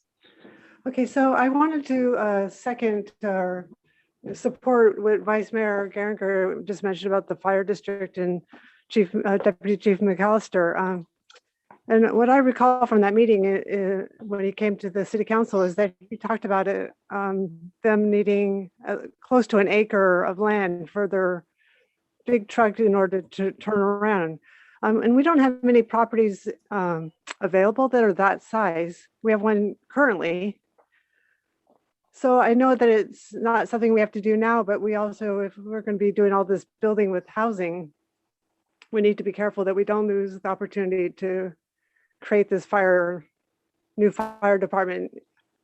Even though it's not now, we need to find the property since the property that we need is so big. So I would encourage impact fees if that was possible for getting money for that. Anyway, those are my comments. Thank you. I appreciate it. Any questions for the speaker? No, thank you, Cheryl. Mayor, there are no other hands raised. Great, great. So thank you, everybody. Carl, I know you were going to start a conversation. You're muted. Yep, I was just going to follow up on the discussion of silver property, and I'm, this is just, I was talking about that, but this is a general discussion. Could be any property that's 60 acres. No,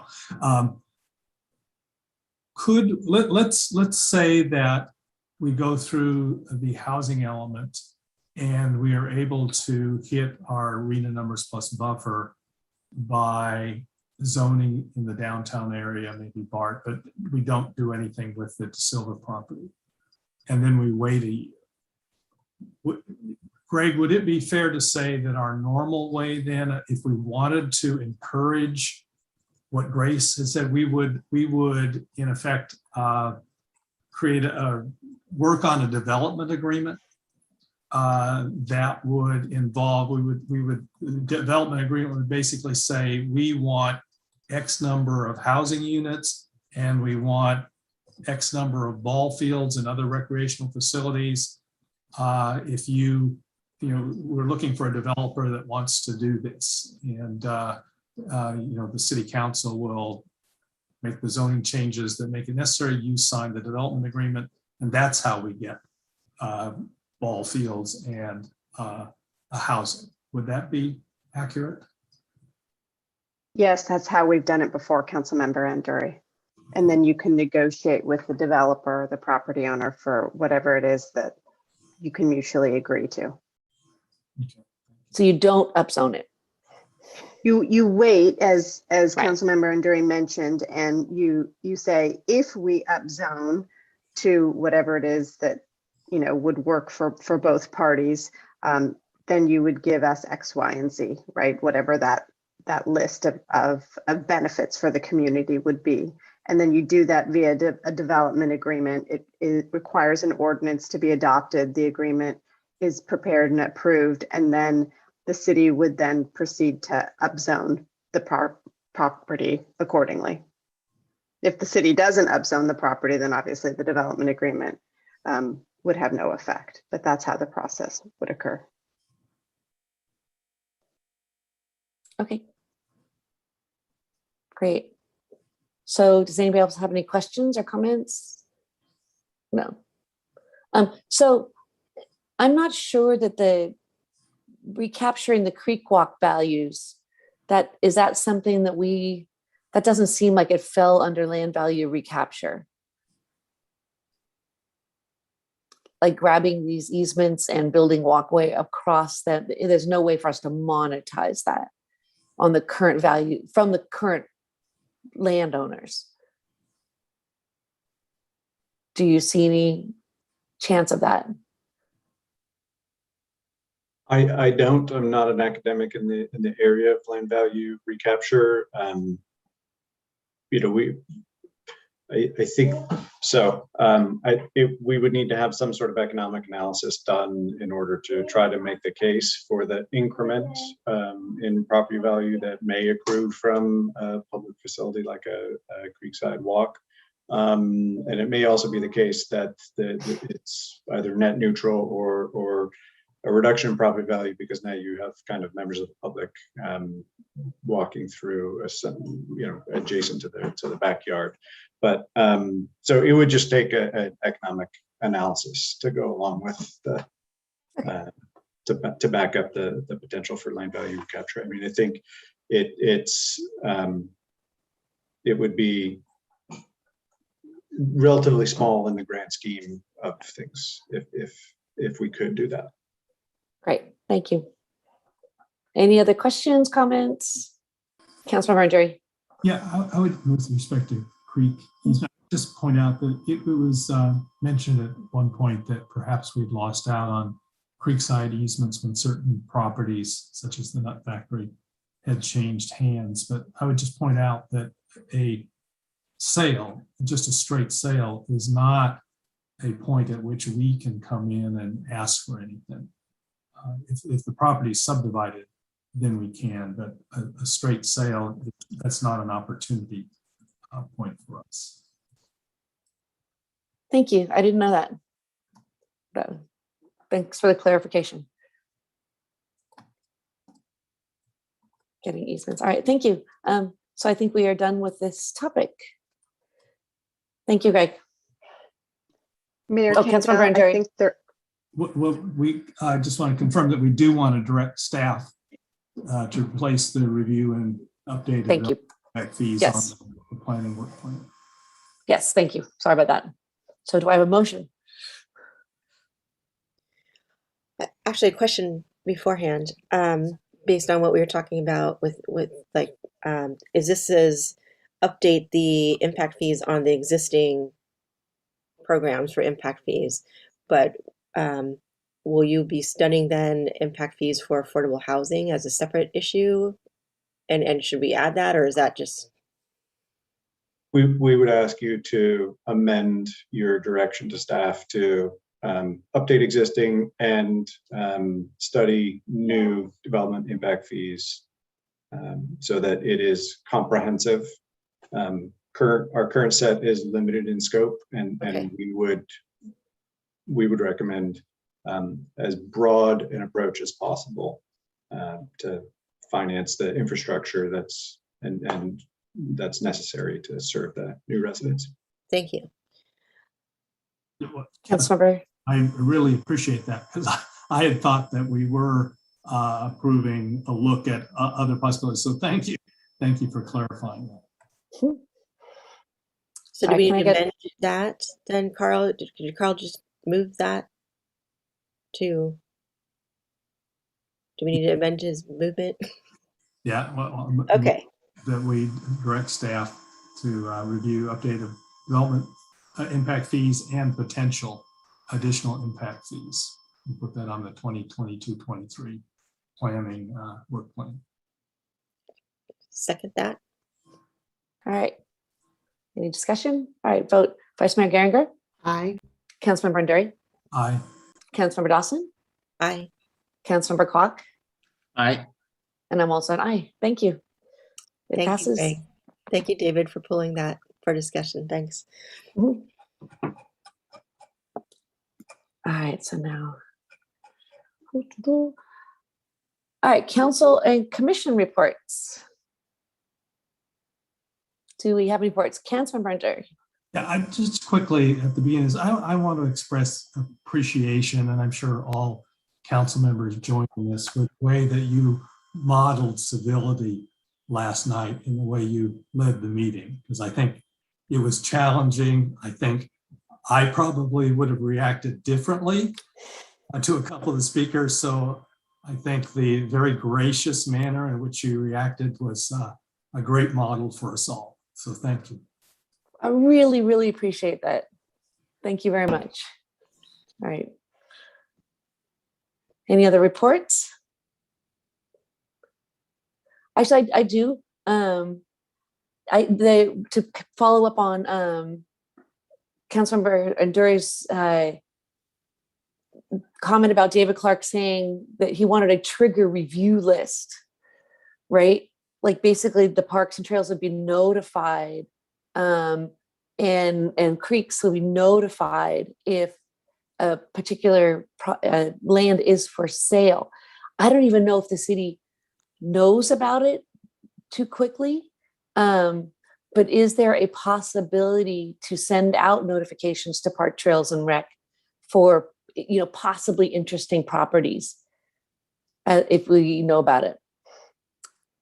Mayor, I could answer that. I think we do that as a practice when we get cold calls from people interested in a certain piece of property in Lafayette, and particularly in the downtown. Planning staff will usually relay that to PTR staff if there's interest in a park, to see if there's interest in a park. Having said that, we don't know all the properties that go up for sale. Rather, we probably know a very small fraction of the properties that are up for sale. The only way that the planning department comes to find out is if it receives a call from someone just wanting to know what the zoning and potential development opportunity is on that property. That's what I was figuring. Yeah. But you typically do notice to, like, if you do that, is there a nice communication channel? Yeah, it's not a formal, we don't fill out a form, but, Greg would talk to Jonathan or whoever might be in. It could be a sale of a property, could be the use of a property, say by the engineering department. That level of communication is quite robust amongst departments. But, I'll give you an example. We did not know the gas station was up for sale until quite late in the game. And so I guess he was asking to have it sent down to the commissions.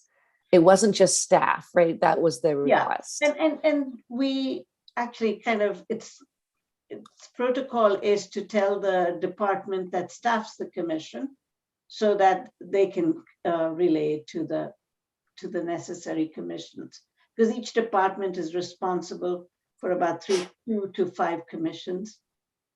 So we would pass it on to that particular department. And, it's a point well taken. We will continue to do so, and I'll reinforce it with staff that we need to keep our ears to the ground to see if properties come up, that we should share that information and quickly. Thank you. Excellent. Councilor Dawson, did you have your hand up? No.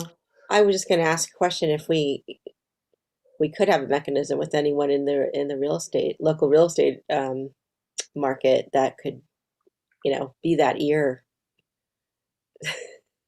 Because to comments made earlier, it does seem like we miss these opportunities to even consider it, and that's a rough thing for some prime places, that we've had targeted even. So I'd be happy to reach out to a couple of local brokers that we've worked with, just to let them know and ask them to give us the courtesy of a heads up when a property goes up for sale in the downtown.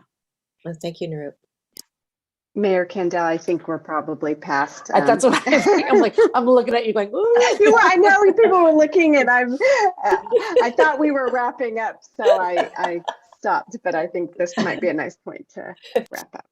We got that. Okay. So, any other Councilmember Kwok? Sure. I wanted to just update on emergency preparedness and wildfire. Thankfully, it's raining, and we have the end of our wildfire season this year. And while I'm still trying to have meetings with the various departments to learn much more about wildfire preparedness, which is a complicated topic, and I'm not fully up to speed yet, but the one thing I have learned is that the time to do wildfire preparedness is in the off season, not during the actual season itself. So that would imply that between now and April would be the time that we should actively be working with the public and ourselves to gear up for next year's season. That means that since we're already in November and December, we have very few meetings left. I'm sort of feel this time ticking that I need to, I would like to make some progress on teeing some things up so that once we hit next year, we could in the first quarter already be doing meaningful things for the wildfire season. So I'm not asking for anything specific today, except certainly welcome any of your feedback, but probably on an agenda before the end of the year, potentially to have some forward movement on planning for next year. Councilmember Derry. Yeah, just following up on that, and a comment for you, Councilmember Cook. I noticed in a report on a Orinda City Council meeting a couple of months ago, they were talking about receiving a $6 million grant for a fire break. And I think it was on the south side, Orinda. But that was very interesting to me. And I'm wondering, that might be something that you could take a look at and see if there's how that might work for Lafayette. Obviously, we would need grant money for that in order to do it, unless, well, we need to figure out how to finance that and whether we are geographically situated the same way that we could benefit from a fire break. Great. So I'll try to think about, what topic areas to focus on, whether it be grants, evacuation drills, fire-wise. There are just a whole lot of things in here. And to bring it I back. just think we should probably, bring it back and work on it in the off season. Like that would be a timely thing for us to be doing. So just as a heads up that now that it's raining, it's just time for us to focus on that. So thank you. Thank you. Anything else? Councilmember Geiger. Just to let colleagues and any members of the public know that Mayor Kandel and I will be hosting our city schools, or actually having a city schools meeting with the school board representatives and superintendent and city manager on Monday, November 15th at 4 p.m. And one of the primary topics will be school safety around traffic and safety around schools. And so the district will be providing some of their analysis of what their priorities are from the studies that Transcirc has been looking at, and also moving forward with having some meetings with consultants at the school sites. Councilor Dawson. Councilmember Geringer, can you, and I don't know if this is appropriate to ask, but when this came up during the ARPA conversation about funding that the schools received, included ability to spend that on public safety. Can you feel that out a little bit during that conversation? Thank you. All right, anything else? Okay, that's it. I now go on to city manager update. Wanted to give you an update on the activities planned for next week, which is the United Against Hate Week. You adopted a proclamation a couple of meetings ago. We've printed a number of flyers, and they're available for pickup at the city offices. I know the school district has picked up some posters as well. We are going to have our community banner board have a banner on identifying United Against Hate Week starting on Monday. There will be the community DEIB group is hosting an event on Thursday in the evenings. Stephen Poling, who is from Acalanes High School, will be leading a conversation along with Acalanes High School students on diversity and equity issues. And it's at the library at the community hall from 6 to 7:30 p.m. Additionally, on Friday, this year's Chamber's Community Thanksgiving Breakfast has been changed to a sunrise walk at the reservoir at 7 a.m. And the speaker is going to be talking about diversity, equity, and inclusion. And I believe the community DEIB group is going to have rocks available for if people would like to paint the rocks to add to the rock garden at the community center. It would be an opportunity to do so. And finally, all three La Marinda mayors have, we've had videos taken of each of them, which we will be uploading to our website and also to the United Against Hate website. I think it would be this Friday. And so there are a number of activities planned. The chamber is aware of it as well. And just wanted to make sure that the public is aware of it. And we will again publicize these events in the weekly roundup. Great, thank you. And I want to add to that, at the Contra Costa County Mayor's Conference last Thursday, we also, the entire conference had a resolution to adopt United Against Hate Week. That was pretty exciting. And that's all I have, Mayor. All right, great, thank you. I guess I was going to, and so we can adjourn with United Against Hate tonight. As united, absolutely. Yes. Thank you, everybody. Thank you. Thank you. Have a good night. Yes, thanks. At 9:05. Whoa.